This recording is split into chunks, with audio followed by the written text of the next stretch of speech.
Hello, everyone. Welcome to the Frostie and Flake show. I am Frosty.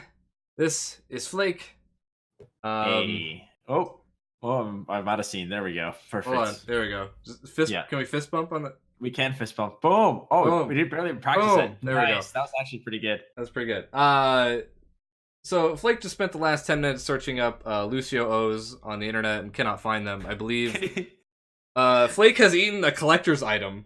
I have eaten a collector's item in my fat ass, like sugar-induced coma rage. I went and fucking ate a box of Lucio's O cereal, which were goddamn delicious, by the way. So if Blizzard Entertainment, if you are listening to this haphazardly, please send me a box of Lucio O's cereal. I ate it. I will never probably see a box ever again, and I regret it. And I would like a box for my shelf or for as long as I can until I end up eating it, I guess. I don't know. It's a thing. That's a thing. Oh, man. So how you been, Flake? I've been good, besides this recent tragedy that has, kind of bestowed upon me based on my own fatness, but it is what it is, and I will have to live through it. But how are you? I'm good. I'm sorry, I was drinking. I'm good. It's been a long week. But getting there. It's the weekend. It's Friday.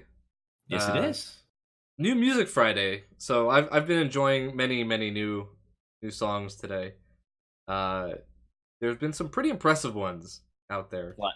Well, tell me. I mean, I will say this. Those who watch my channel know I'm a big fan of Ice Nine Kills. They're a metal band, metalcore band, hardcore band, whatever you want to call them.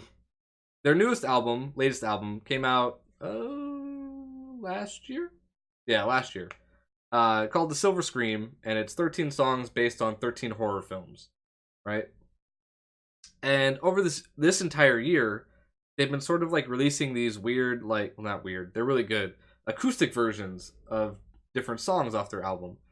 And they've announced that on the 25th of this month, so in about 2 weeks or so, they're going to release the final cut of their album, including all of the acoustic versions of their songs.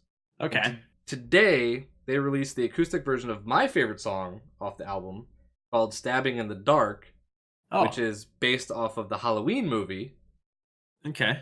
And it features fellow Twitch streamer and lead singer of the Trivium band, Matt Heffy, aka Kitschy Chaos. So if you've ever watched Matt Heffy's streams, obviously he's the lead singer of Trivium, but he does the song with Ice Nine Kills, and they turned what is probably the hardest hitting song off their album. Like it's super fast, like super loud. Turned it into like this weird country folk song. It's kind of cool, man. And what is it called again? Stabbing in the Dark. Okay, yes. I mean, it's the safest way to stab. It is. It definitely is. I urge anybody, go listen to that song. If you don't have to like metal to appreciate this song. Like it's fucking weird, man. Well, it sounds very pleasant. It sounds. I mean, this could be, frankly, if it's as good as you say, this might be the wedding song of 2020. Frankly, exactly. I mean, Casey and JoJo, well, back in the day, Eat Your Heart Out, Seal, Kiss from a Rose. Frankly, horseshit. This is Stabbing in the Dark is going to be the absolute tits of when we're talking about wedding songs in 2020. So. Do you have a wedding song picked out if you ever were to get married? I think in the grand scheme of things about planning ahead as to what my wedding planning, and I believe the first thing to secure first is a woman before we start doing that. But generally, significant other.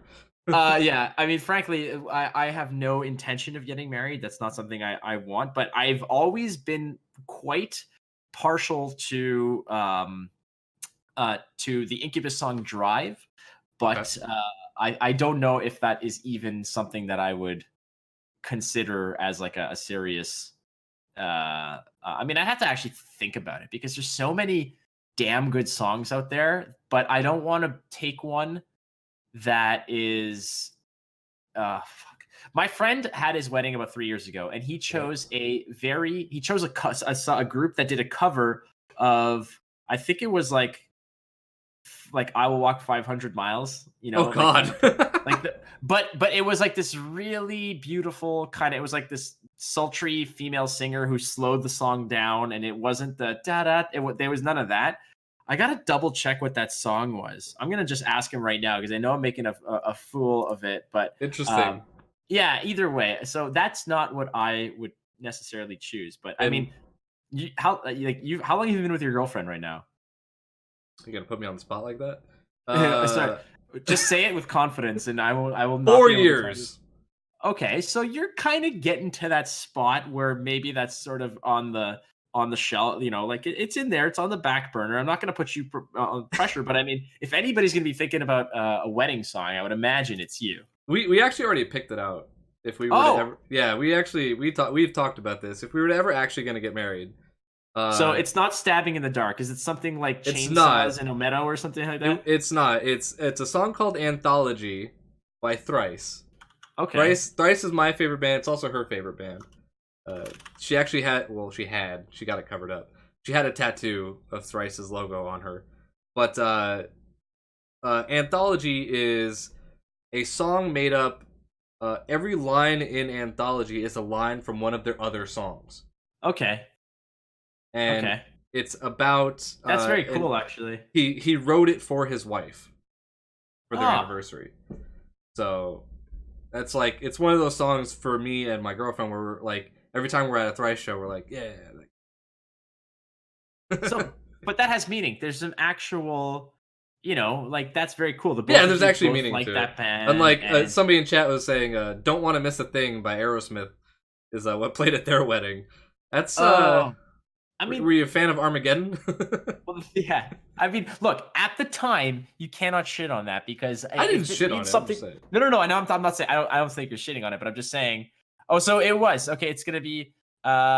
So I just got the reply, by the way, by my buddy. The band or the group was called Sleeping at Last, and they did a cover, or it was like kind of a reimagining of the song 500 Miles or whatever, but it's called I'm Gonna Be.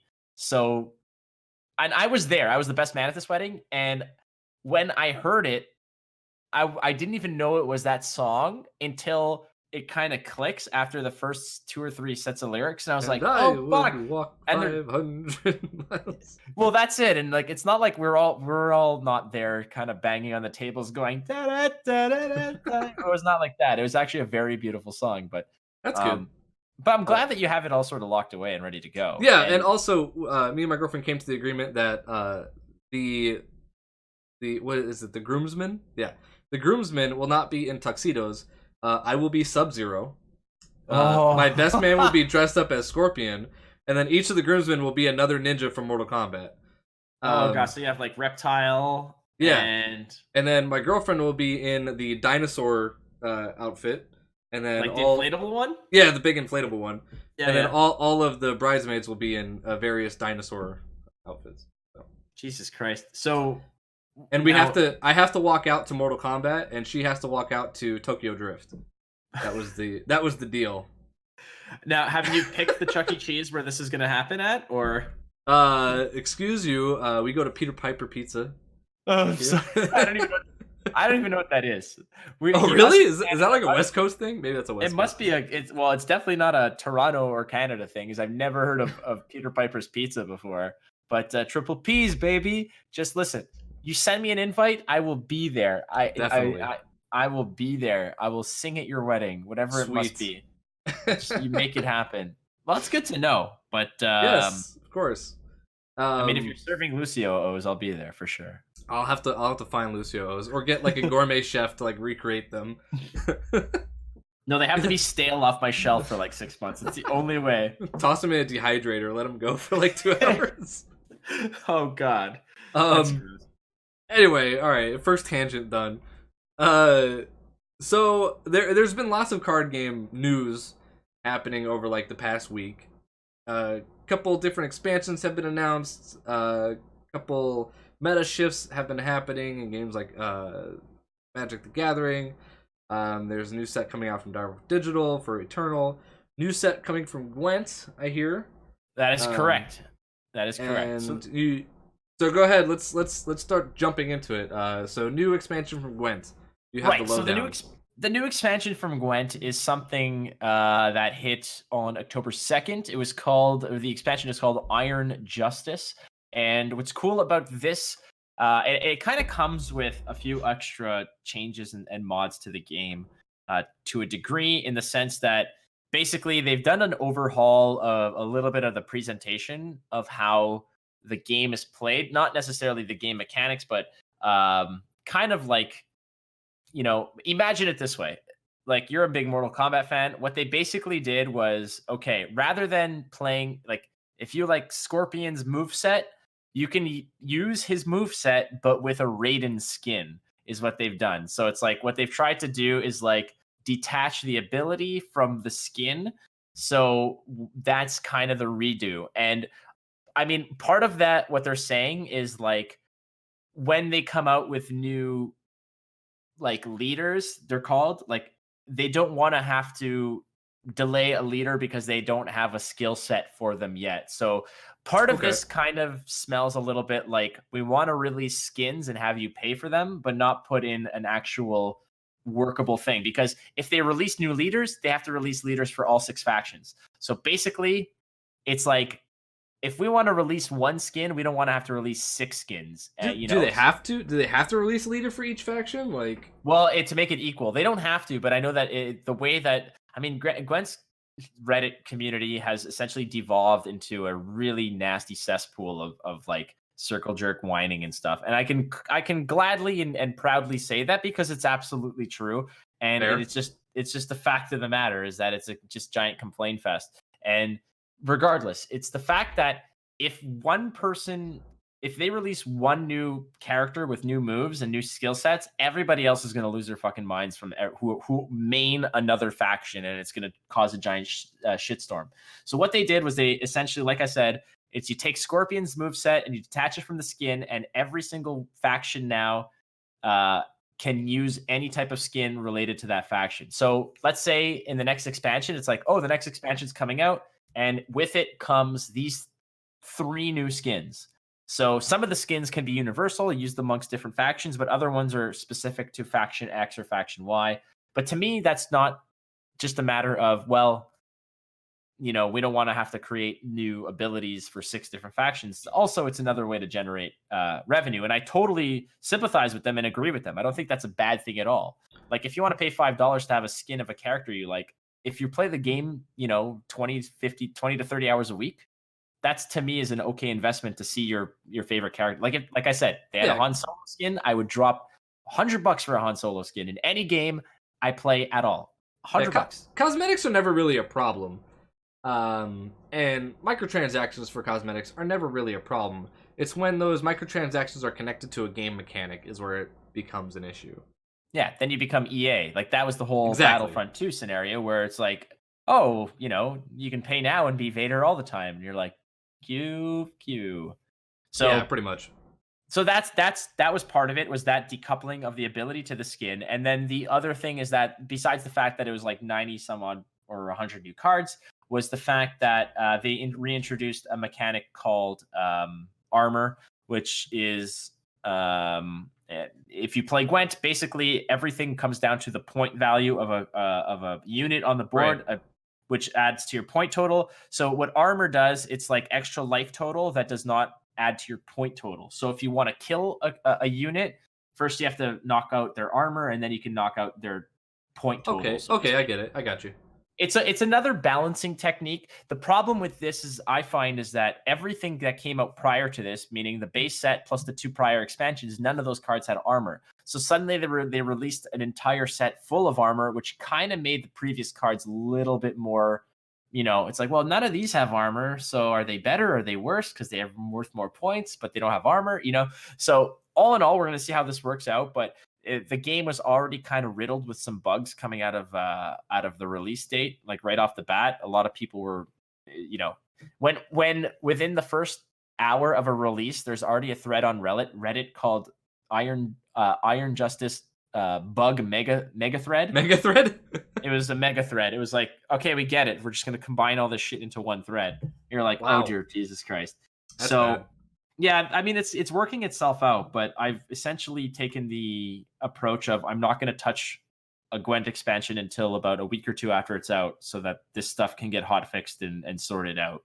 Um, so Gotcha. that's basically it. And yeah, like as you know, Phoenix in chat says, they released a new leader, but it didn't come out with a new leader set. So some people were a little bit disappointed and saw the writing on the wall saying that skins now are going to be just cosmetics that we pay for. And some people bitched and whined about it. And this goes back to the economy thing of, you know, it's a free to play game. You don't have to buy it. But Yeah, of people, course. anytime that there's something with a price tag, people lose their fucking minds. It's just the way of the world. Yeah, I mean, there's, and we'll get into it a little bit later. There are consequences for cosmetics that you don't see right away as an issue, but we'll talk about it when we get to the magic section of Yes, wait, tonight. I cannot wait. But okay, cool. So new Gwent expansion coming out.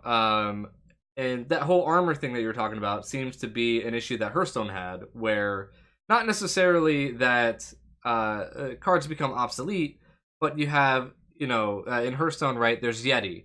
4/5 for 4 doesn't do anything. Now suddenly you release like a 4/5 for 4 that like has spell power +1. Well, now suddenly, like, why would I play the vanilla when I have this one? Even though I may not use the spell power, sometimes it comes in handy, you know?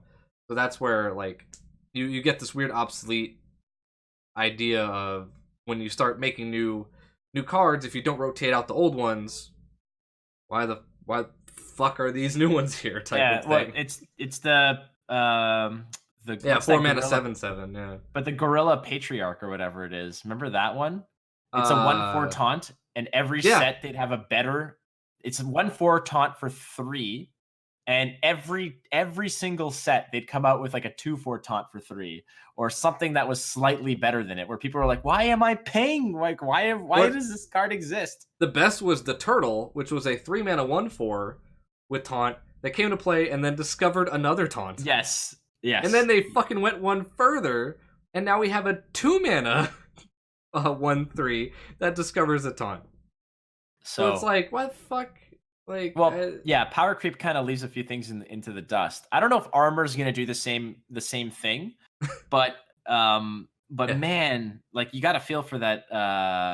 Man, what was it? It's like the something patriarch or whatever, but I can just picture it right now, and I know. Yeah, I know what you're talking about. Yeah, I know what card you're talking about. Every single set that came out, there'd be a post on Reddit of like people saying, "God, to give this guy a break." Every set, like every rotation, he immediately gets fucked and gets put into the back. But anyway, and Magic doesn't have that issue because we have gray ogres and bears, right? We have 2/2s for 2s and 3/3s for 3. You know, these types of things, but they're there because of draft, right? Yeah. They're there because you open just those sets. Like Throne of Eldraine recently came out. You're opening just Throne, and you're drafting just Throne. So a 2/2 for 2 is great. You don't have to compare it to something else. But when you go into Arena in Hearthstone, you're opening everything. So like, why the fuck are there, 4 different variants of a Yeti? But the Yeti was good, man. Like Yeti was great. I wish that we can go back to that first season of Hearthstone. I don't. No? No. I mean, yes, it was good, but at the same time, like, I have horror stories and memories of. Well, it's mostly beta, not necessarily release. Release Hearthstone, I think, was pretty good. Well, there was a time, wasn't there, where Pyroblast was 8 mana? Yeah, so was Mind Control. Woohoo! Okay, yeah. Yeah, so those I get Druid PTSD. Oh, okay. Well, the Druid PTSD, I probably know what you're talking about. With it's basically Call of the Wild on what was that guy? Or it was that it does 14 damage essentially. It was like it was trees plus Savage Roar. Yeah, it's trees plus Savage Roar, and it gets you. It does 14 damage. So all you have to do is just kind of whittle your opponent down to 14, and then wait for those 2 cards. My Hearthstone PTSD is actually further than that. I forget the name of the card, but is it ferocity? I forget the name of it. Frothing Berserker? No, it was 1 mana. Your your hero deals damage equal to their power to a creature. Essentially, is what it does. Okay. And in beta, this did not have the narrowness that it does in release. The beta version of it said 1 mana, your hero deals damage to all of your opponents. So Oh my it god! So hit it's a board face clear. and it hit their board. So you would just go like claw, bite, whatever, and just like 6 to everything. And how much did this cost? 1. What the hell? So literally for like 3 mana, it's a board clear Yeah. and oh my god. And And you got to attack first. So you went like claw, bite, attack, and then hit it. that's so gross. So yeah, Druid was really good. In the original like Hearthstone. That combo. I think it was that the combo of trees into Savage Roar. Yeah. I remember like Firebat was the one who I think really solidified that list. And this was back before they had He was our Conquest. first champion, right? Yeah, he was the first world champion, but he popularized that list, but he also was the world champion in a pre-conquest meta, pre-conquest format where you didn't have to win with all your decks. You just had to win 3 games. So Yeah. he essentially steamrolled with that one druid deck throughout the entire tournament. He didn't even play anything else. He's like, this is the best deck in the game. Why would I do anything else? And Yeah, I remember watching that 3-game series, and it was just the same sort of, it was innervate, wild growth innervate. You drop those 4-6 taunts. You just fucking drop those big fat trees, the 5-10 taunt trees. That was when I forgot what the name of it was. It was like a 5/5 that drew 2 cards or gained 5 life. I mean, the core package of that deck was essentially set, Oh yeah, of course. Cenarius and all this other nonsense, and you're good to go. Most of those cards. Well, I mean, most of those cards have been changed by now, but yeah, Unleash the Hound. Unleash the Hounds used to cost 2 mana. Like, oh right. And then there's a lot of nasty stuff. Was it? There was another hunter card that like your beasts got like +1/+0 and were like indestructible for the turn. Oh, that still exists, doesn't it? Does it? That card still something exists. else though. But it's an epic card, yeah. But yeah, in any case, like early Hearthstone, fucking nuts. Take me back. I love that Hearthstone. Beast Fury, that's what it was. But yeah, early card games are fun. But in other expansion news, Eternal by Direwolf Digital is releasing their next expansion. In I think it was 3 days. They said on the 7th. And from I don't play Eternal anymore. I follow it briefly. Like a couple of my viewers keep me up on it. But from what I've seen and looked at from the cards being revealed, they're doing something weird with the new expansion where all of the mechanics that are like particular to this expansion are nullifying like other ones. They're doing the whole obsolete thing where it's like, okay, your creature used to have a deck that you would pay extra mana and your creature got +X/+X or whatever. Now you no longer need to do that. You just have to have the mana like available, and it does it. Okay. Or you sacrifice a land instead, and now you do this. Like, well, okay, so you've pretty much said fuck all the rest of this stuff, and now we're gonna go towards this new direction. And all of these, new mechanics coming out are pretty nutty. But the weird thing is that they're advancing this mode called Expedition, where it's a way to rotate sets. But instead of fully rotating sets out, they're creating essentially historic packs to use, where they're keeping very specific cards that were rotated out and they're keeping them in standard. Okay. So like things like Lightning Bolt, or it's called Torch, and like Harsh Rule, which is essentially a Wrath of God, stuff like that. They're keeping in what they're calling a I think they're calling them draft packs or whatever, like cards that need to stick around, So essentially. you can buy them specifically out of those packs, and they're I, still legal in the format. I don't know if you can actually buy them out of the packs, but when you go to draft, I think they're gonna give you a pack of the new set and then a draft pack that contains all of these.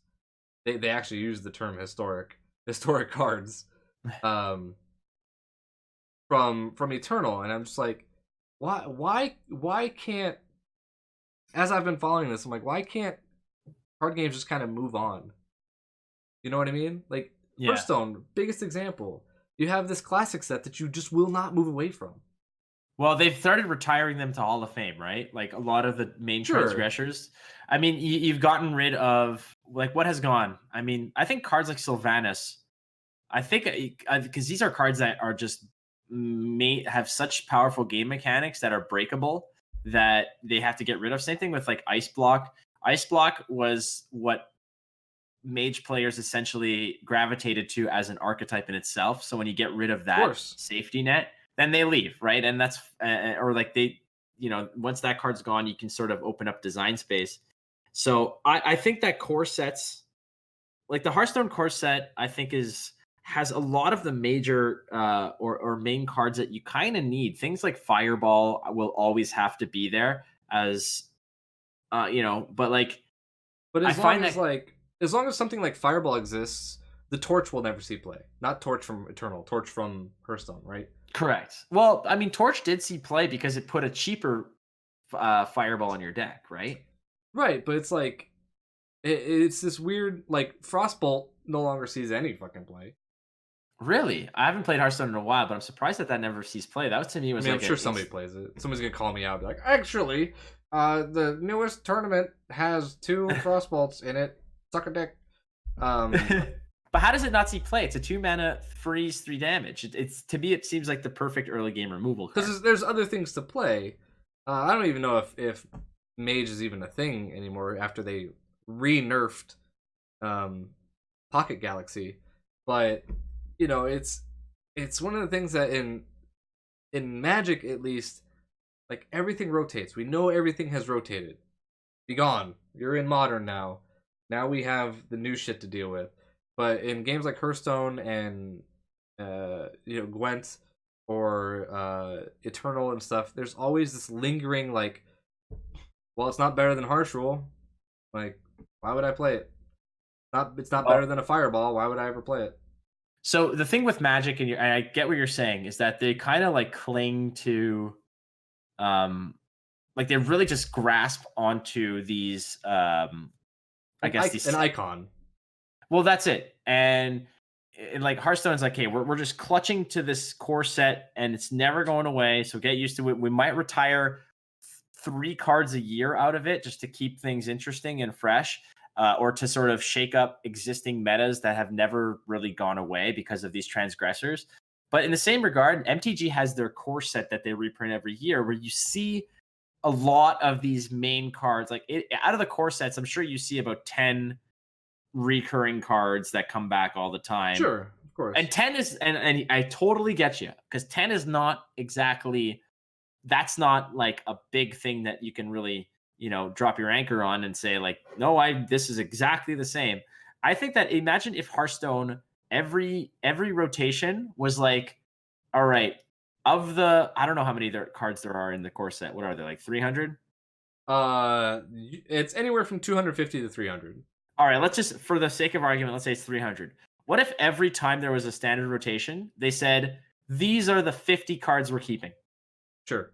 And next rotation, it'll be another 50, a different 50. And that might be one way to sort of keep it fresh, much like MTG's core set does when they release a core set 20, 19, etc., where they say, well, you're getting a lightning bolt again, you're getting a Landwar Elf again, you're getting a this, you're getting a that, etc., etc. Just out of, that's an idea. We almost got rid of Landwar Elf. Then they printed the Golden Goose. Yes. Fuck the goose. Yes. Fuck the goose. I have not played much Magic. I'm playing in a very interesting tournament setting thing on Sunday. So maybe by the time. Okay. Well, so I I got a message on my I got a text message from Alias, and Alias is like, she always opens it up with friendo with a big exclamation point, and she's like, Sunday, what are you up to? And I said, not much. And she says, Magic? And I said, fuck yeah, no problem. She said, okay, cool, because we're doing a team sealed deck. And I said, what the hell is team sealed? Do you know what team sealed is? Well, I would come from it from Magic terms. Team sealed is essentially where you and a partner open up a full sealed pool each, and then from that you build 2 sets or 2 decks for each of you to play, or for 1 deck for you, 1 deck for your partner to play. So I'll tell you what this is. This is special. It's 3 people, 6 packs, 3 decks. Ouch. Yeah, so this is going to be really, really difficult because I think that the way that the tournament works is that it's whoever has the best cumulative record amongst the teams then gets tossed into, like, I think you do a quick round robin, and then the best teams, I think, advance or something like that. Or I don't know how it works, but we have to open 6 packs and make 3 decks. So we're literally have to sit there and be like, okay, how do we do this? Do we have 1 weak, really shitty weak deck and then 2 good decks? Do we make 1 ultra power deck and 2 shitty decks? You know, do we all want to go in mediocre and hope that we play well? So this is going to be very, very, very interesting. And she's the best player out of the 3 of us. And I'm essentially going to just forfeit whatever cards we open and be like, so, or no, sorry, I think we get 9. Sorry, it's 9 packs. So we each get 3 packs, and then we make So you get 3 nine, decks, 9 packs total. 9 packs total, 3 decks. It's 9 packs. Yeah, sorry, it wasn't a seal. It's called team. Yeah, so basically we all sit down, we each get 3 packs, and we open up our stuff and we say, let's see what we got. What we have to make 3 decks out of this. What are you comfortable playing? And we go from there. I'm very, very excited to do this. Honestly, I'm like over the fucking moon because I think that this is a very intriguing format. Yeah, that's interesting. Yeah, 3 packs per person should be more than enough to build 3 decks.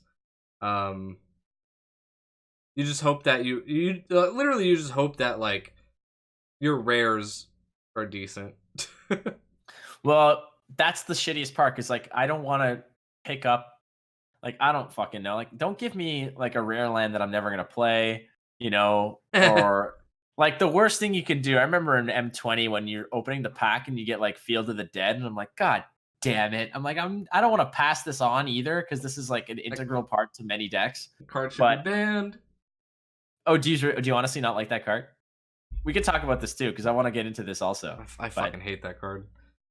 You want to get into it right now? We can get into it right now. That card should fucking be banned. You cut out there slightly, so I want to hear that one more time. That card needs to be completely removed from standard, I think, at this point, or give us an answer in Theros that is not shitty, because it drags it like okay.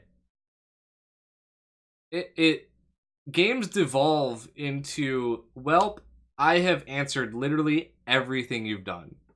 I have board cleared you 6 times. I have, board presence with creatures. I've tried to attack you. You just make tokens over and over.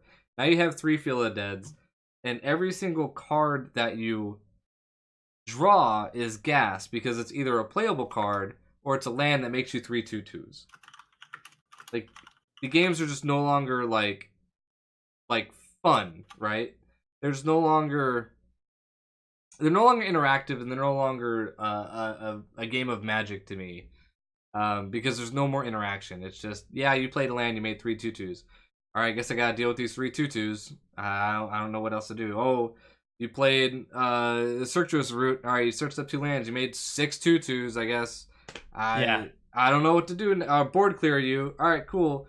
Here's a fucking Hydrate Crassus. I'm gonna draw 6 cards.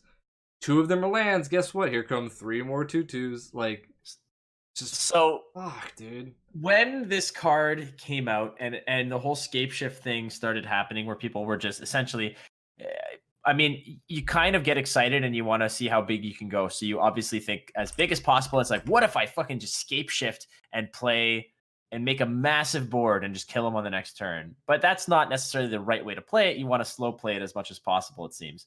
So when people said that, well, scape shift is rotating, so we don't have to worry about Field of the Dead being crazy. Just wait till rotation will be fine. And I'm like, what, are you out of your fucking mind? Lands will always be lands, and that card will always generate bad like things. So basically, Field of the Dead essentially turns any single card that you draw off the top of your deck into a great fucking card. Yeah. Every card you draw.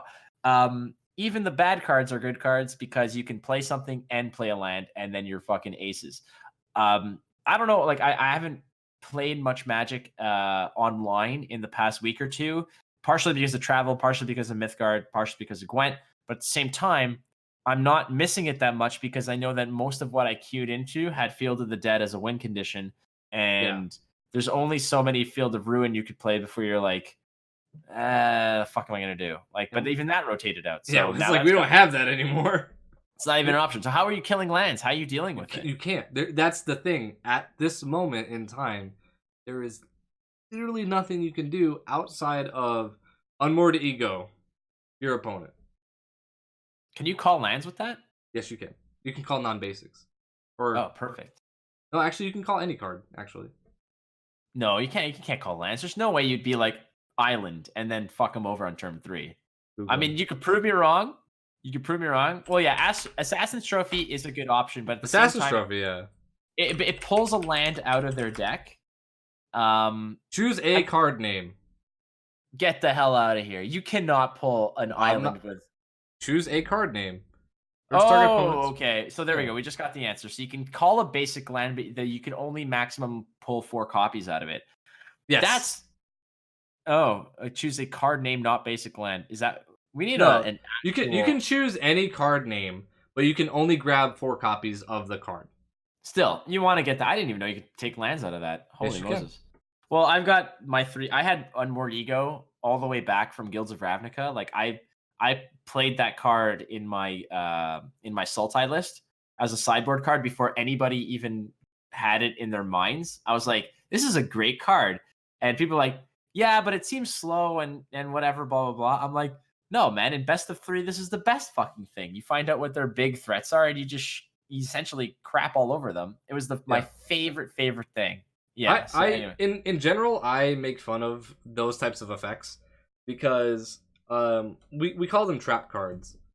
Not like, haha, you've activated my trap card. But it's easy for like a newer player to Magic to become trapped in that mindset. Whereas well, if I just exile all of your win conditions, you can't beat me. Like, and that's not how that works. It's the same thing with like if you build a discard deck. That's cool. You can remove my whole hand from the game and I can still just top deck and kill you. Like, you can't stop me from drawing, into something. Right. That's the same thing that happens with we call it, like, the big one that got the most play was Memoricide. It's all the same effect, right? Where you name a card, you search your opponent's library and graveyard for that card. So it's good for some things. It was great during like the old Esper best of 1 win conditions where all they had was Teferi. So you're like, yep, name Teferi with Unmoored Ego, and they can no longer win the game. Cool. Like, this is like pre-Spark, like pre-War of this, like after Dominaria, before Guilds, exactly. Or like right when Guilds hit, So, but if you're a mono green player, what answers do you have? No, because that's part of it. You're absolutely right, and that's a tough one. Even like right before rotation happened, you queue in against Esper, like an Esper control, and you manage to fucking miracle find that. First of all, you have to draw it. You have to draw your Unmoored Ego, get it on curve. If you're playing against Esper, you have to hope that it doesn't get countered, but you do play it. And it's like, all right, well, do I exile? Which Teferi do I exile? Do I exile maybe like a Liliana that they might have, a Command the Dreadhorde? Do I get rid of, any of the other stupid winning conditions? Like, if they're playing hero, they're playing this, they're playing that. So you're right, because back in the day, when it was just big Teferi, that was your win condition. You can exile that and be really happy and feel comfortable about it. But now, like you said, even on mono green or stompy decks, yeah, I'll get rid of your Galtas or your this or your that or your big boys, but now I have just everything else to deal with. And Right. I kind of wasted a turn on turn 3, you know? So, Yeah, and that's the other thing too. Like, yeah, as chat points out, like there are a multitude now of planeswalkers at the three. We're getting into like the ranting about Magic, like a portion of the show. But like there are a multitude of 3-mana planeswalkers that come out at a loyalty that is unkillable. That are win conditions on their own. That they don't need any help from anything else. That are a problem. You know, Oko is huge. Oko comes down at 5 loyalty. Good luck killing it. If you don't have a direct removal spell, it immediately removes something from play. His +1 is a removal spell for whatever reason, and also generates just 3/3s on its own. And then if you ever play something that's like annoying, it just takes it. Like his minus is actually just I'm gonna take your shit. You can have this random like artifact that I don't care about. yeah. Yeah, here's an egg. Enjoy your Yeah, egg. here's an egg. I'll take your 3/3. Cool. Like whatever. And then the Royal Scions again comes out at I believe 5 loyalty. +1 is a card advantage, and then its ultimate is draw 4 and deal roughly like 7 damage. So add those into the Teferi complaint, and Nissa basically is a turn 3 planeswalker. That again just plus, and then if you don't kill it immediately, I'm going to get so far ahead of you that it's going to be very hard to come back from this. And it's just so ridiculous to be in this situation of planeswalkers are the only way to win games of Magic now. And that's what I don't like about it, or which I find could be very detrimental, because you're really pushing more of the mindset of, okay, planeswalkers are win you the games, and all the planeswalkers are rare and mythic, and if you want to win games, you need to play them, and the game's now inaccessible to a lot of people. And I get that this is going to devolve into the game's too expensive, yada yada yada, and I don't want it to become that, but I mean, to me, like a card like Field of the Dead being a land, which is already one of the most uninteractable aspects of the game, like Right. you need to either build a deck that fucks with land, or you just got to accept whatever your opponent plays, essentially. Like nobody just sprinkles in a land destruction once, like I remember people might at the time around Ixalan, a little after Ixalan Dominaria, they'd put Field of the Dead just to kill, like, Search for Ascanta flip. It was just to get rid of Ascanta. Yeah, I mean, that's what it was there for, right? You put 1 in there, maybe 2, just so you can draw them in. But nobody wants to landlock themselves to having colorless mana, especially after there was after Dominaria pretty much rounded out the check lands and stuff like that. So everybody had great access to dual lands. But yeah, I mean, it feels problematic to that degree, where you're kind of like, how do I deal with a card that is so meta defining and so at the same time incessantly pressuring, and why would you not play it, right? Like at the same time, why would you not play it? It seems like you're either playing Field of the Dead or you're playing Planeswalkers. Like it's. I mean, I could be completely off my ass with this because, well, like it's not like I want mid-range soup, as it's called. Like I don't want I don't. You didn't play during that time, but a lot of Magic players will remember the Thragtusk like days or the Siege Rhino days.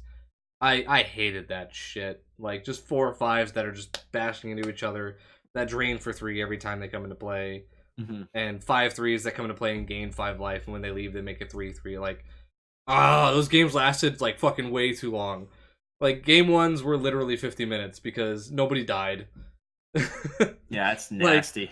Aliantrazi like loved that type of format of Thragtusk plus Angel of Serenity, you can never kill me, type of uh of Magic, and it's fine for you to enjoy that, but like you need a spectrum. There needs to be aggro, mid range, control, and combo. There needs to be each of these pieces, and right now it feels like there's hyper aggro and there's combo with very little in between because the control decks aren't really control decks anymore, right? Like Stacks or Dance with the Mance or DDR or whatever you want to call it. The Fires decks are combo decks, essentially. Whether it's Grixis Fires trying to get a Nicol Bolas in play and then casting Plain-Wide Celebration to kill you immediately.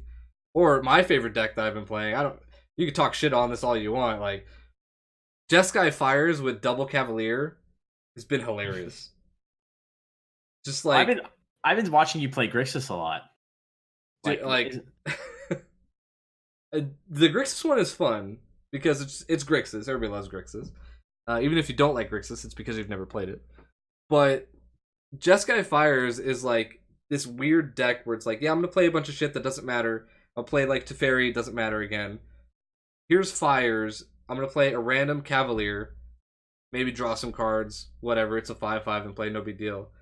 Then the next turn, I'm gonna go like Cavalier. They both get haste. They both get like +4/+0, and I'm gonna smash you for like 26. Oh, that's nasty. It's wonderful. But how often does that work? A lot. I am really okay. I am in platinum somewhere. Coming up from gold because I didn't really play last season, but it's a ton of fun. But it again highlights the like nobody interacts with each other really anymore. It's I either board clear you and you can't really touch me, or I never draw fires and the combo deck doesn't work. Well, that's the state of things now, right? Now, if you were to make one major argument as to why they should ban Field of the Dead, like give you like 3 dot points. I know that you explained the frustration with it, but like the PowerPoint slide is up. What are the 3 dot points for you? Number 1, no interaction with it. The interaction with Field of the Dead is not across the entire color pie and requires very, very specific answers that are not complete answers. They're like a one-off answer. 2, it doesn't fit into anything. Like it doesn't fit a color pie. It doesn't fit an archetype. It's just there. At least Valakut, like Valakut's a similar land, right? Where as long as it was in play and you had 5 other mountains, you shot something for 3. They were generally combo decks. You shot your opponent for like 21 damage with a bunch of shit. It's Scape Shift and Modern, all this stuff. But at least it requires you to like fit into a red-green archetype. Like you have to play red-green. Like you have to play Titans and Scape Shift and all this stuff. Field of the Dead doesn't do any of that. Field of the Dead is just like 5-color Golos. Like who gives a shit? Yeah. Like, I just have a bunch of tap lands and it makes 2/2s that either block or I kill you with it. And 3, like the win percentage of it, like obviously I have 0 data. I'm not gonna be bothered to look up data, but the win percentage of it feels like it's reaching a point of like something needs to happen. I see it on Twitter all the time. People just complaining that every other deck in best of 3 in Arena is Field of the Dead, and it feels like it when I play best of 1 too. Would you say that, like, let's say, obviously, you know, it just nullifies itself, but what would you say the win percentage of that deck is, or at what point does the win percentage of that deck get into sort of, okay, figure out what card is causing it and ban that card? Is it like 60%? Is it 65%? Because, well, with Standard, I believe their answer is if it's anywhere above 50%, they take a look at it. Okay, because 60 is absurd. Like anything above 60, I would think would be like insta ban. Like if there's a card that's creating a 60+% win rate, yeah, like so automatic. If you want an example of that, Hogak, for instance, was creating a 63% win rate, and it still took them like a month and a half to ban it. That's in Modern though, and that's like taking into account, I would imagine. So this is from tournament. I would imagine tournament data that comes in, right? Tournament and online data, yeah. Okay, so you're looking at the tournament and online data. That it takes into account all the fucking clowns who play too, who don't know what the fuck they're doing, who just craft a deck and pilot it. Yeah, Hogak was. So it's probably even better, like than what it seems. Hogak was good. But yeah, like a card like Field of the Dead that requires extremely specific answers. Even if we had We had Blood Moon. Like, something that just shut it off. If we had an artifact that said, like, lands cannot trigger, or just some way to deal with it. Because you can't Sorcerer's Spyglass it, right? Because it's not an activated ability. There's no Pithing Needle effect they can use for it because it's a trigger only. It's non-legendary, and is searchable because of Golos, who is also colorless. So there's no in. I guarantee you, if you go into Magic right now, your opponent goes like random blue white tap land, random red white tap land, like black green tap land. You're like, Field of the Dead, like great. Oh, 100%. There's cards that you see that you're like, as soon as you see a Guild Gate, you're like, all right, I know what the fuck you're doing. Like, get out of town, because this is not even the best dual colored tap land that there is, because there's the ones that gain you a life. Why would you play a Guild Gate unless you're playing a Guild Gate deck, which I fuck you. I know you're not playing a Guild Gate deck because that thing lasted for like 2 weeks. And even when you know, even when that's the other thing, right? Like it happened with Hogak too. Even when you know your opponent's playing it, your answers to it are so limited, or you have none at all, and you're just like, well, I'm here for the ride. Let's see what happens. Because at least with fires, like you're like, okay, you're playing fires. If I can get rid of fires or counter it or kill you before it, like we're good. Like, we're fine because the rest of your deck kind of sucks. But with Field of the Dead, you can't. Well, to Field of the Dead, and to the point of Duke that mentions, like, there's not enough options to kill it. You need the silver bullet to deal with it. And like we were talking about it before, what kills it? I guess Assassin's Trophy, and maybe there's some, I believe there's some Golgari cards. What is it? There's like the Golgari card that's like kill a Planeswalker or a creature. Yeah, Casualties of War. You have Assassin's Trophy. You have Unmoored Ego. You have Bedazzle. What's it called? Bedazzle, whatever. Yeah. That kills the land. So think of it this way. It's a matter of, even if you're packing 4 Assassin's Trophies, which is a great removal tool altogether, you want that removal tool not to fucking fuck with lands. Like, let's just be completely honest. And if you're playing 4, Godspeed and good luck, but you're playing the 4 and let's say you draw 3 of them, your opponent still has the 1 Field of the Dead, which by then has probably generated so many tokens as it is, and then you're wasting fucking Assassin's Trophies on goddamn lands, which they just get back out of their deck anyways. It's a fucking lose-lose. It's a win-lose, I guess, or you just fuck no matter what. And what else are you going to play? Because none of the other cards that actually target this shit is not worth main decking, versus you might sideboard, then you have to sideboard it in, then you have to hope to God you draw it, and you're wasting valuable sideboards aspect. I totally get your point here about why this card might need to get looked at, because it's defining enough of the meta to a degree that the win rate for it is so high that even schlubs like me can fucking slap it together without looking at a guide or have any help at all, and probably just by playing against it so many goddamn times know exactly what the fuck to do, which is draw as many cards as possible and play as many lands as possible, and then you're fine. And to that point, it probably needs a little bit of a look. Like, you're not doing anything like interesting. You're not doing anything interactive. You're literally just playing lands. Well, and to that point, I mean, if you're talking about non-interactivity, like Enter the God, like the God Son Eternal or whatever it was. I mean, that was second Son? Rise of the Second, the one where you play 2 of them and win. Like we talked about this last week. Like that was a fucking non-interactive bullshit thing too, which was, okay, I'm just gonna revitalize and revitalize and revitalize and draw cards and revitalize. Then I'm gonna probably gain some more life, and I'll probably revitalize another time. And then I'm just gonna take off everything that you play until I draw this one card, and then replay it again, and then I win the game. Any kind of card where that says if you do this, you win the game, people will figure it out in the most obnoxious ways possible. The thing with Second Son, though, which I think you're not going to, well, you're seeing more of with Field of the Dead rather than Second Son. Second Son's win rate was not that high. Like, it was annoying to deal with, and like, yes, it was an uninteractive win condition in a control deck that like raged some people, but its win condition was not that, or its win rate was not that high. Field of the Night's win rate is getting up there.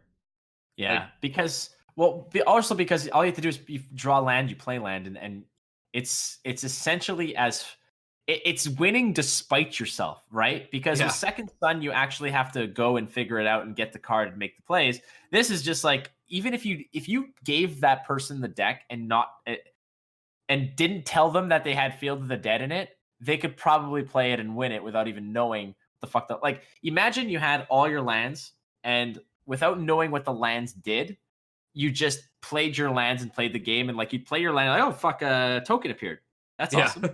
Like if they had no fucking idea what the hell they were doing, you just gave them a deck and made sure that all the lands were blank. It just said land on it. But behind that land, it was the actual whatever it was, and then they fucking, all of a sudden they're like, oh, a token. Amazing. Oh, yeah. fucking 2 tokens. I got Jesus 6 Christ. tutus. Yeah, the Sweet. fuck did I do? All I did was I literally just put some land on the ground and I'm ahead. Amazing. What an amazing thing. Meanwhile, your opponent is like, the fuck is going on? Like, I am trying so hard. But that's what it feels like with Field of the Dead. You can literally give it to a freaking chimpanzee and put a banana as the reward. And with enough motivation, they will fucking beat you. It's just the way it goes. Wait, Phoenix, is that actually a thing? Like, chat's bringing up, there was a Yu-Gi-Oh card called Final Countdown that you paid 2,000 life points. Now in Yu-Gi-Oh you start with 8,000, so you pay what is that, a quarter of your life, and you win the game 20 turns after this turn. 20 turns. So pay a quarter of your life and survive 20 turns. Well, how much is an average game? How many turns is an average game of Yu-Gi-Oh? I have no idea. When I played, it was like 3. Oh, okay. Well, 20 turns is like obscenely long then. That's crazy. I mean, like, I haven't played Yu-Gi-Oh in, I don't know, like 15 years. But that's actually a thing that's kind of funny. Imagine that in Magic. Like, imagine a Don't. Imagine a ley line. Imagine a ley line that says, like, reveal this at the beginning of the game, pay 5 life. 20 turns later, like, you win the game. Yeah, every turn and it's like it has hexproof and everything and indestructible, and it's just like every time during each of your upkeeps, put a token on it. And when this enchantment reaches 20 tokens, or put a counter on it, reach 20 counters, you win the game. That would be fucking obscene, but I would totally play that card because it would just be counter spells and board clears and counter spells and a smug smile on my face. You're part of the problem. Well, I'm just picturing it doesn't exist. This is why I can support it, because it does not exist. But if it did exist, I would probably hate it. So in Mythgard, there's a card, and I don't want to say I made it popular, but I made it good, and you made it popular. And people start playing it. It's a card called Stretcher, and Stretcher, people before it, all I heard was, "Don't worry about Stretcher. It's the same almost magic mechanic where it punishes your opponent for drawing cards." So the thing about it is that there's 40 cards in the game, and there's no real mill mechanic. So there's a card called Stretcher, which is, it says, anytime your opponent draws a card, they take 1 damage. And a deck is 40 cards, you draw 1 card per turn.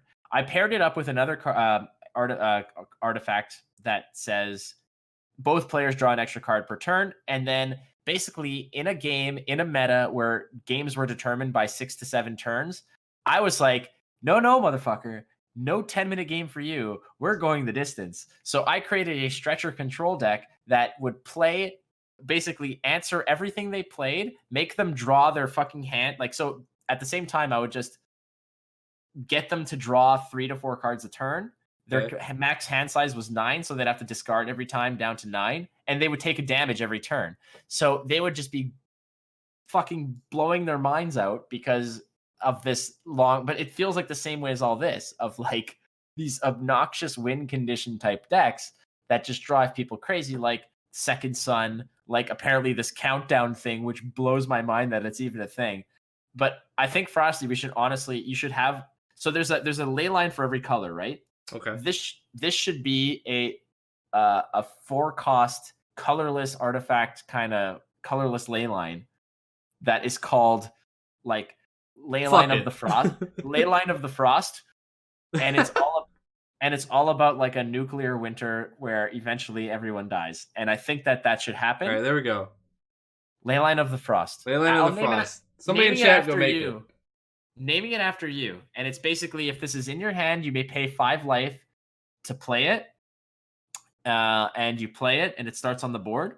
And at the beginning of every upkeep of your upkeep, you put a counter on it. It's indestructible. It's hexproof. It cannot be removed from the table. It is fucking everything. And at the beginning of your upkeep, it puts a counter on it. When you reach 20 counters, you win the game. Easy. Wizards, you Fucking listening? easy. We just made your next card just like that.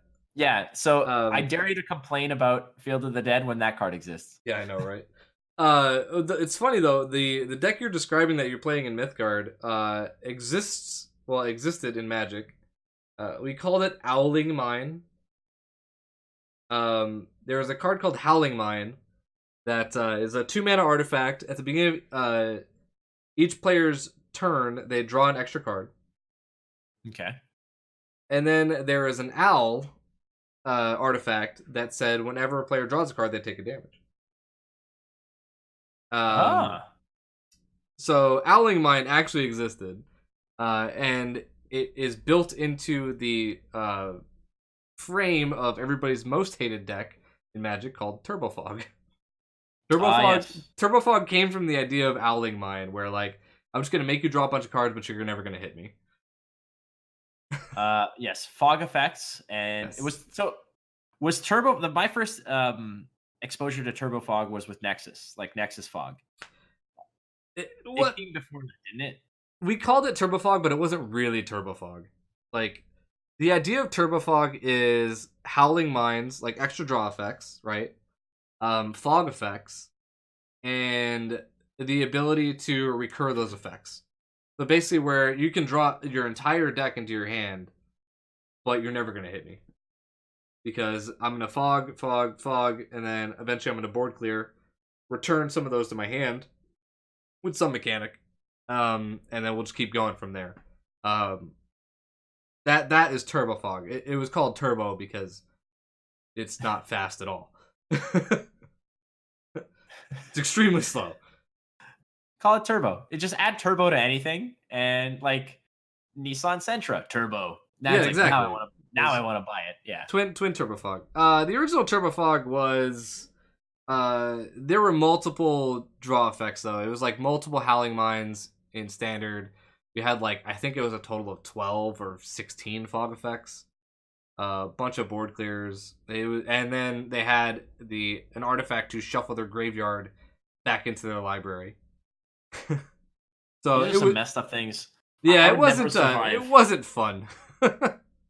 Oh god. It wasn't fun at all. But it's been interesting seeing the meta kind of shape up. Throne of Eldraine has been great. Even though I bitch about a bunch of things. What wasn't so great, I guess, this past week was the Throne of Eldraine Deluxe Edition. We talked about this a little bit last week. And we both predicted that it would sell out. Did it sell out? It did. Of course it did. Of fucking course it did. In 2 hours was the total time. Now, we don't know how many were sold. That's the biggest question mark in the whole situation, right? We don't know how many were sold. It could have been 10, it could have been 10,000. I purchased one. I'm not proud, but I did. And of course, I'll be sticking to what I said, which was I will keep the arena code for myself, and then I'll give the rest away to the channel. I will be in that channel when that giveaway is happening because I do want to get my pack of cards, mofo. Yes. And you know, there was a bunch of like drama and uproar of like, you know, I can't believe they did this. Who would buy this? And it's like, this was not for Magic players. At all. I don't think it ever was for Magic players. It was for dumbasses like me or collectors. You know, you know, I had pre-ordered my deluxe edition of Final Fantasy VII just recently. Like, you know, it's not for a person who's going to regularly play the game. It's for somebody who wants something, you know, to either hold on to resell, right, or have up on a shelf somewhere. I'm not proud. I'm not. Um, and I worry about what the next one will be. You know, if this one was 450 and it sold out, what's the next one gonna be? Well, 600, 700? what was the previous one? How much was the previous one? Was it like 299 or something like that? I think the previous one was the. 249? I think it was 250. Yeah. Yeah. So look at that. You've already upped it by $200. I wouldn't be surprised if the next one, like, this is what they're doing, right? They're kind of just Searching for a ceiling. well, yeah, you sort of throw a line into the water, and the previous one got in, like, they pulled up the line, and there was 19 fish eating their own asses trying to get up to that fucking hook. This one, they throw it in there, and again, it was just you come back with a full haul and no problem. Now it didn't bite right away because 2 hours. Again, you don't know how many there were, so the Right. 2 hours could have just been they had a monumentally huge stock, and it just took that long to actually process all those orders and get through. Whereas the previous one, didn't it sell out in like a minute? Yeah, it was like within like 30 seconds or a minute. Yeah, Like, gone. and they oversold it. Yeah, Because, and they had to make up for that with yeah. like the uncut sheets, right? So the next one, there's the other option is maybe they found that right little frequency of like, you know what? We actually found the right amount of stock with the right price that we actually comfortably sold this out on day one within the first, within the first couple hours. So maybe they stick to that. Maybe they found their nice price point. But it's fucking Wizards. So you know what they're gonna say. They're like, well, it's just keep going. So Yeah. they probably are going to bust something out that's just a fucking hair overboard, where it's like, all right, this one is $4.99, and you get all this stuff from the previous thing, plus you get a fucking lock of Jeff Hoogland's hair and like some fucking shit. Like, who knows what else they put in here? Like, here is I don't know. Here's some gum that Reed Duke chewed once. Like, that's in there, and I don't fucking know. Like, I honestly don't know, but they're gonna find a way to get $500 out of you because I'm not gonna harp on you for buying it because you're a Magic collector, you're a Magic connoisseur, you're a Magic player. Well, right. But you kind of you're all in there. And Sure. You're buying this because you want the aspect of it that is intimately linked to what you do, which is stream Magic, right? Right. Perfect. And the rest of it, you're giving away to your fucking fans, and that's a pretty awesome thing. I have to say, that's pretty fucking awesome. I think that's the only way, like, to do it, Well, yes. I mean, to me, as someone who's going to be entering that giveaway to maybe get one, like snag one of those packs of cards, fuck yeah, that's the best way to do it. Everyone should do it that way. That way, cheap asses like me don't buy it and get some part of it. Still, there are people who are buying it to either flip on the secondhand market, like in a month, to like they paid $450, they're gonna sell it for $600. They're gonna take that $150 and buy fucking, I don't know, go to Applebee's and have a sick ass time. Shout out to Applebee's who wants to sponsor our show. Yeah, we're open for sponsors. Yeah, I mean, but there's no wrong way to do it. I think the actual the opening salvo onto eBay was like $1,000 already. Yeah. Okay, so fuck Applebee's. Clearly we're going to Olive Garden like all week long. We've upgraded to Olive Garden all week long. So shout out to Olive Garden if we're looking for sponsors. Yeah, open for sponsors. But I'm saying like it's already the symptom of it because it's the same thing with concert tickets and sporting events and whatever.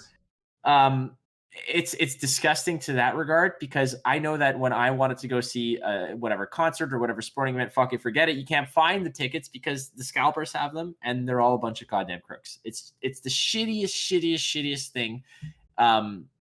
Of these people who don't even want the stuff, they just want to make a nasty buck. And I guess, you know what? Good for you for your hustle and everything. But poor kid who really just wanted this fucking thing and their parent, like somebody wants this desperately, now has to pay 2.5 times retail just to get it. Yeah. It is very unfortunate. And I mean, we'll have to see where it goes. What the next one's going to be. Obviously, like recently they announced the My Little Pony crossover that they're doing. Yeah. Those are kind of cool, and there's actually like a good cause for that. which of course every item purchased, Wizards will donate a percentage of it to children's hospitals. Hospitals. That's a word I can't Well, I say. hope it's not children's hospices, because then that would be a terrible thing. Dark joke. Um, children's hospitals around the country. I'll be participating in Extra Life as well for that. Are you going to be doing it, or? I haven't heard anything about it. I would never be against that. I've done it in the Okay. past, which is really cool, and I am all for that. Listen, anything that is that puts money into those proper causes, it always has my attention and my time, 100,000%. Yeah, all the bronies are getting their dreams. Yeah, I'll send you the information on what that's all about. And then last but not least, in this crazy week that's been happening, it was confirmed on Twitter by Ricky Hayashi, who is one of the lead judges for Channel Fireball and just judges in general for Magic, that Kenrith, who is a new card in Throne of Eldraine, is basically King Arthur, right? He's the one with he's a 5/5 for 5 with all the different abilities. He was the buy a box promo, similar to what Nexus was previously. Buy a box promo is foil. Where the difference comes in is Kenrith is available in collector's boosters. Oh no! As a non-foil version of himself. So previously, people were able to get away with not owning Nexus of Fates and proxying them because, oh, they're only available in foil. The rest of my deck is not foil, therefore I can't have 4 Nexus of Fates in my deck. Judge, may you please create 4 proxies for me. They don't get that option anymore because Kenrith is available non-foil, regardless of how rare it is. So be ready for that price to fucking go through the roof. So hold on, I don't quite understand this because this is something that I'm not necessarily familiar with. Sure. If so, decks have to be all foil in certain formats. No, so there is a it's kind of it's a rule, yet not a rule, kind of an unspoken rule, kind of just like a thing. If foils in Magic are not perfect, they are slightly warped, they are slightly thicker than normal Magic card. And if you were to hand me a stack of 60 cards, I bet you I could pull out all the foils without even looking at them. Okay. So this turns into marked cards, where if my entire deck is not foil, and I have 4 foil Nexus of Fates in my deck, and I'm shuffling, I could probably force one to the top of my deck. Okay, I get you. So in this case, you have to proxy them out as to not. So you're like taking 4 lands and writing Nexus on them and saying these are the, because of the fact that they're essentially searchable based on the marking. Yes. So okay. it turns into mark cards because they're foil, and a lot of foils are warped just due to the printing process of them. So Kenrith, being in the same process as Nexus of Fate, has a foil version as a box topper, but there is the non-foil version, and that literally forces the judge hand to go, well, guess you gotta go buy them. Yeah, you gotta go. I can't make you proxies for them. So you gotta go. Now you have to go and buy the non-foil version of a existing mythic card that is only pullable from a already scarce yet exceptionally expensive variant of a booster pack, which is the collector's booster. Correct. Do you not see the evil genius behind this entire fucking operation is insanity? It's fucking insanity. There are like it's just this circus of evil going on up there where they're, oh my god. Do you know, I don't know if you're a Simpsons fan, but do you know that part where like Mr. Burns and so Mr. Burns and Smithers are just bored, so they just say money fight and they start throwing money at each other, gobs of money at it. Oh Jesus. So they're like money fight and they just start throwing gobs of money. That's how I essentially picture this entire thing to be, is just oh my god, they're so smart. They're so fucking smart. I can't even be mad. Like I honestly wonder. I don't think they even thought about it. Is it a playable card though? Is it even a viable competitive card? Because that might just change everything. I'm playing it in Fires. It's great. Okay, so in that case, it's like Nexus of Fate. Nexus of Fate was a tournament winning fucking card.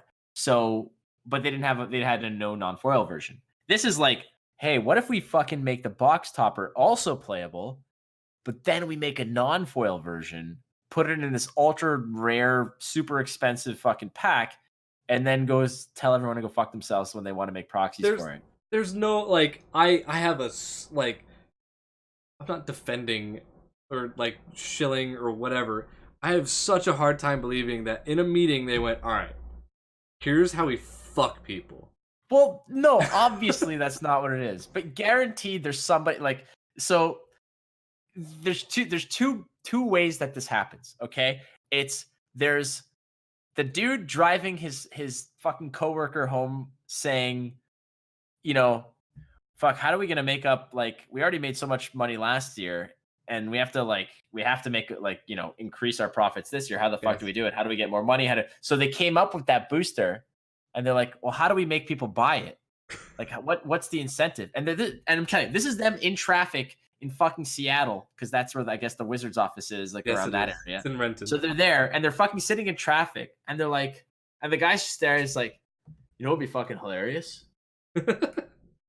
What if we just fucking put like a Kenrith in there but non-foil, and then people are gonna have to fucking buy it, or, you know, they're gonna buy those boosters because maybe they didn't get the box topper. So even if they don't have the fucking box topper, which is already kind of scarce, they can fucking try to find it that way, because some people are just complete monkeys and like to fucking do that shit and buy packs. The guy's like, that's fucking evil, bro. And he's like, right, isn't it? I know. And then they turn that shitty conversation that they had in their Mazda Miata and they bring it into the boardroom. Because fuck them, because it's a Miata. And they bring it into the boardroom and they're like, and we can add such cards giving the people an extra option to get the Kenrith. It's just the extra gravy. We don't want to limit their access to this card because they couldn't get it. So we're going to add it into these boosters as something to do for the fans. And everyone's like, yeah, okay, yeah, that sounds great. Anyways, that might be how it goes. Maybe we've cracked it. We figured out exactly how Wizards figures out packs. Obviously, there's a little bit of dramatic, exaggeration there, because I know that the people at Wizards are not fucking evil people. The people at Wizards are actually really, really awesome people. Yeah. I just feel like there are times where some of the repercussions of things are not necessarily thought out, because what seems like a good idea can sometimes have negative repercussions. But a lot of those negative repercussions that mind you, is always because of secondary market. It's not because of Wizards. It's because of secondary market. And that's what I think a lot of people need to realize. It's not Wizards trying to fuck us in the ass. It's the fact that there's a lot of people trying to make a buck off of that secondary market. So that's the thing. I to this day, I still don't understand why Wizards won't like step in. Like, every other card game company has stepped in. Pokemon has stepped in. Konami has stepped in for Yu-Gi-Oh! Where they're like, hold on, you're trying to sell this random rare for like $300? Here you go, it's in a $10 fucking tin at Target. Go buy it. Like, does the exact same thing. It's just a reprint. Like, and then the secondary market like takes that and changes it again. So, like, Konami did this, right? Where certain Yu-Gi-Oh cards were getting up there in the hundreds of dollars. They printed them into tins for $10 at like a lower rarity, right? Like, I'm just gonna use this as an example. This didn't actually happen. Like Blue Eyes White Dragon, right? It's a rare, whatever. Say I'm selling it $300 secondary market. Konami goes, no, you don't get to do that. Here's a Blue Eyes White Dragon at a common in a tin, $10 at Target. Like, go have fun. The secondary market sees that and goes, oh, well, that's a common one. This is the rare one. This is the original one. We're gonna keep that at $300. We'll sell that one at $20.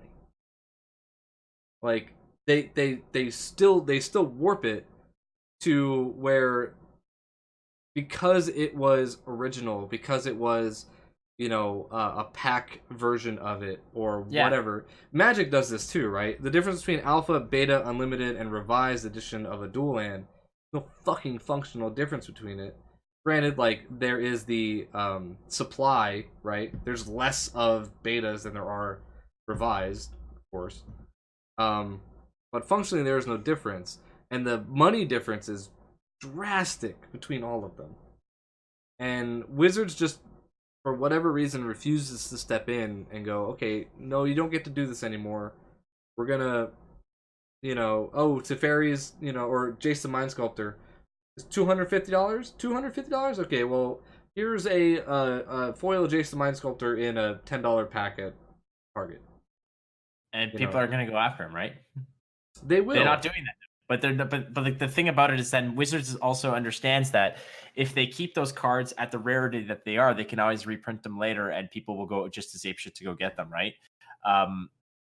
The comic books suffered the same way in the same way that you're talking about. Like, first of all, sidebar: this blue-eyed dragon. I don't know anything about Yu-Gi-Oh. Is this like the ultimate? Is this like the Charizard fucking of? Blue Eyes White Dragon is the I wouldn't say it's the original of Yu-Gi-Oh of the Charizard. Of like the tits card, like the Black Lotus of the set. That and like Dark Magician, I guess. Okay. So it's the same. It's in the same vein as I totally get it. I totally understand with you. Where like at the same time, the card is still playable at common. It does the same thing as it does at rare, but the people like there's still that whole mystique surrounding the card being like no, it's the same shit 100%. But this is the original. It's like first prints of comic books. And I was a huge comic book collector for many years. I have an enormous collection of Amazing Spider-Man dating all the way back to like the 60s. I have tons of those. And when I was hunting for comics, to me, it was like I always had, whenever I would leave the house, as nerdy as this sounds, I used to have in my wallet a list of my missing issues, just in case I fucking bumped into someone or somewhere or went somewhere where there's a comic shop that I can go leaf through something. And a lot of the times it's like, oh, fuck, I need issue number 129, first appearance of the Punisher. And I'd be like, gotta find it. Let's go. And I'd go to a comic book store. I'd look. I'm like, and I'd ask, how much you selling 129 for? They're like, well, we've got it here. It's $150. It's graded 6.5, yada, yada, yada. But we have a second printing if you want, just as a placeholder for your collection. I'm like, fuck that shit. Not interested. I'm like, I know that it's the same book. I know that it's the exact same printing. The art is identical, but it's a second printing, so it could suck my dick. That's essentially my mindset. So my whole collection is all first prints, but there was times where I'm like, I would literally pay the $3 or the $250 to get the second print just as a placeholder in my collection, as a fucking glaring reminder. Like it was like a herpy on my fucking collection. I'd be like, I'm like, I need to get rid of you, motherfucker. And it would. So that's what I would do. And I mean, I'm like that way with foils. Like I am awful, fucking awful when it comes to foils. Like it, I understand, and I know I'm like every time I complain about secondary market and shit, it's like talking into a mirror, because like I'm part of the problem too, where I have foil versions of cards that the regular version does the exact same thing. Why did I pay $40 for this Necropotence? When I could have just paid $4. But it's that's on me as a person doing that. But Wizards not stepping in to try and fix it, I think, is what is odd to me, right? Like the person who wants to purchase the original Blue Eyes at $300 versus the $10 common one, that's on the person. But the option is available to them to do either one, right? The option was available for you to pick Spider-Man second print or first print. There's no option for a person like to get a Kenrith out of a booster pack, or a Kenrith out of a collector's pack, or none of all. Or for instance, like the Nexus of Fate. There was no option for a player to attempt to open a Nexus of Fate.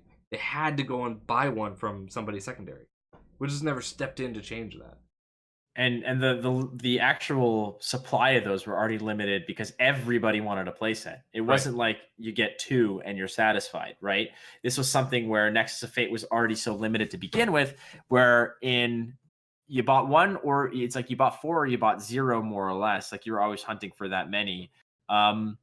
I totally get you, and I'm trying to sort of surmise what their idea is behind this, because if other big companies are doing it to kind of circumvent like, because you got to think of it from the perspective of, let's say, like, who creates um Pokemon cards? Is it Wizards? It's not Wizards. It's No, Pokemon is created by fuck.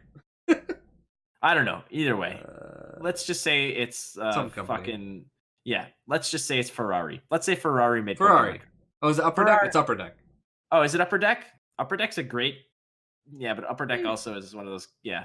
Um, so Upper Deck makes Pokemon cards, and have they already done this where they sort of circumvented the secondary market? Absolutely. Okay, so here's what in their mindset what's going on. They're like, all right, let's say they made, let's just focus on the main set. It's like, oh, Charizard, we released our set, and everybody's wants this card, and it's a very powerful card, and the fucking people at the LGS are selling Charizards for like $250, blah blah blah. It's crazy. It's making the game out of reach for a lot of people. It's kind of ruining a little bit what's going on. We're gonna make that pack that you can buy at Target or whatever. It's $12.99. The front fucking card is Charizard, and then there's a booster pack behind it. Yep. People will fucking buy that. The reason why they're doing that is because when that person goes and forks out $250 to the LGS, their Wizards is not, or Upper Deck's not seeing a penny of that. Whereas if they just overprint it, they might get X amount of dollars more based on shit that they've already produced. So it's like, fuck it, this is a guaranteed fucking sell for at least X amount of units because of the fact that there's a goddamn Charizard on the front of it. And if Wizards did the same thing, imagine they released imagine the collector's pack was like, here's the collector's pack. The collector's pack comes with Kenrith, a collector's pot, like whatever, and a foil land. People would buy that shit in a heartbeat. Of course they would. Yeah. Absolutely. And that's money back in their pockets. And the only thing that I can think of why they want to not do this is because it also, that secondary market keeps afloat these LGSs that fucking peddle their shit like crazy. And I think that they're very in tune with the LGS culture and how important it is to have a very active and lively LGS culture, rather than selling their shit at Target or on Amazon, which they already do. But there's no reason to go there than there is to go to your LGS and buy it from a local vendor. Yeah, that was the other thing with this deluxe edition thing, was it didn't get sent to LGS's. It was sold on Hasbro's store. So, well, yeah, that's also a shady kind of thing too, but that goes right in their pocket, right? Because they're selling it for do they not own Hasbro, or does Hasbro own them? Hasbro owns Wizards of the Coast. Okay, so in that case, Hasbro's like, we're not selling this at a discount to the fucking LGS so they can take a cut. Because I'm sure they'd sell it to the LGS for like $300, and the LGS would sell it for $450. I'm sure it was just, or I don't know what the fucking markup is on it. So markup on a traditional booster box, LGS's buy them at $64 a pop. Okay, and what's the retail price? $110.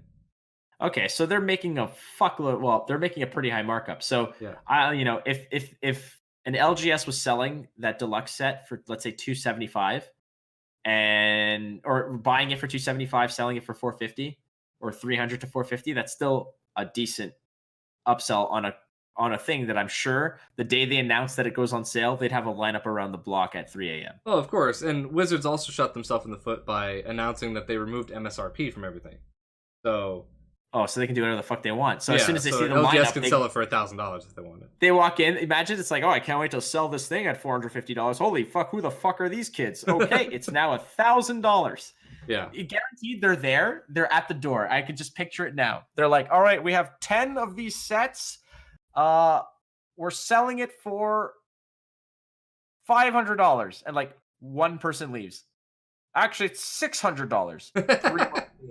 We're selling for $1,000, and then they're counting. They're like, okay, perfect. Everybody in who wants one. Like, that would just kind of be how they would do it. Like, if without an MSRP. Now, honestly, that would be the shadiest fucking thing you can do as a retailer, but it's totally possible, and it's totally nasty. Yeah, when it came to like the from the vault sets and stuff, like Their retail was, I think, $35 or whatever from the vault. And my LGS would only get like 8 of them. They would reserve one for me that I would get at MSRP, and then they would like essentially auction off the rest of them My in God. the store. And I felt bad, but not really, because I have every single from the vault.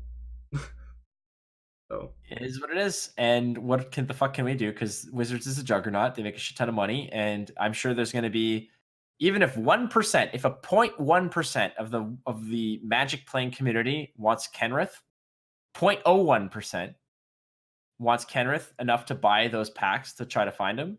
That's yeah, a fuckload of extra people who, like, imagine that. Because there's already amount of people who want to buy those packs anyways, but the people who don't want it but now can possibly get Kenrith, someone's gonna be like, you know what, I bought 3 or 4 packs. I'm gonna try my luck. I'm gonna spend $100 and see what I can get. And sure, worst case is, as I sell off the cards, or I get what I want, and I have a good time, and it's all good. yeah, So can't go wrong, man. You give people options, they're gonna spend money on it. Wizards is fucking just laughing, man. They're laughing about it. But again, it's not because of them. It's because of secondary market, which if you're a business, you're kind of not responsible for secondary market. That's not your fucking business, right? it's It's not true. your thing. That is true. They just kind of just produce the product that they feel or think that their audience will want. And like I said before, that Throne of Eldraine Deluxe Edition was not for the majority of people, for a very small set of people, and apparently that amount of people sold it out. So there you go. When's that stream when you're giving shit away? Whenever I get it, so it I shipped. guess. It shipped yesterday, and it said like 3 to 7 days. So maybe by next Friday I'll start it if I have it. I'm gonna do a whole unboxing and everything, and Yeah. we'll complain about it and all that good shit. I'm But very excited because I will be there. I'm putting my name in a hat. I'm in, baby. yes, all I wanted was the fucking code, man. All I wanted was the code. Well, Anyway, it's been quite an episode, actually. yeah, this was fun, man. We went on a few tangents, but I do want to say thank you to everybody who's been chilling and chatting and watching and enjoying and interacting. We do film this every Friday night. From about an hour and a half ago is when we start. As always, I want to thank Flake, my co-host, for chilling with me. And let's do some shout-outs, buddy. As always. All right. First and foremost, as always, I want to shout out my most capable and apparently ultra generous co-host, Frosty. Thanks, man, for always being awesome, possum, and super awesome. Next shout out goes out to the chat, who always sort of make sure that all our mistakes are well documented and shoved in our face. But you guys are the real heroes and the MVPs, especially to Phoenix Klops, who has been extra helpful and adding into the show. So cheers to you, man. But everyone else in the chat, you guys rock sauce. And an extra special and saucy and delicious and wonderful shout out to Blizzard Entertainment, who is going to send me a case full of Lucio O's before I go fucking bananas, because I need some more of that. And I guess a shout out also to Olive Garden and Applebee's, because they're eventually going to sponsor us. But that's all I got. Hashtag sellout. Sponsors are open. If anybody wants out there, you know, Jameson, Captain Morgan. Oh yes, and we promise. We do promise. Warsteiner Brewery. That's a great beer. It is actually. It's a great beer. That is a great beer. If we do get sponsorship, we promise that we won't swear. We will not swear. We will uphold the integrity of this podcast. Well, okay, I will not swear, and no, I can't even promise that. Regardless, you get what you get. Okay, so true. Flake, you streaming after this, or you heading out? I am not going to be streaming. I actually have a podcast tomorrow morning that I'm a guest on, and I have to wake my ass up at 6 a.m. because it's a European podcast, and they go on at like noon. So I'm like, they're like, sound checks are at 12:30 p.m. I said, I'm like, fuck. I'm like, that's 6:30 a.m. I'm like, all right, no problem. So I'm going to be on a podcast tomorrow morning, and then I'm going to be on the Shadowverse tournament. But we'll talk about that next week, because that's a little bit yes. We will talk about that. That's going to be interesting. We'll talk buddy about system, that. I believe, is what it's That's called. correct. Shout out to Tempo Storm for inviting me to that awesome thing, but we'll talk about that next week. Awesome. Thank you guys all for watching. Amma will be live here after a quick break. I'll be playing some MTG Arena tonight, so stick around, and we'll be doing some good shit later. Thanks, everybody. Have a great night. Peace out.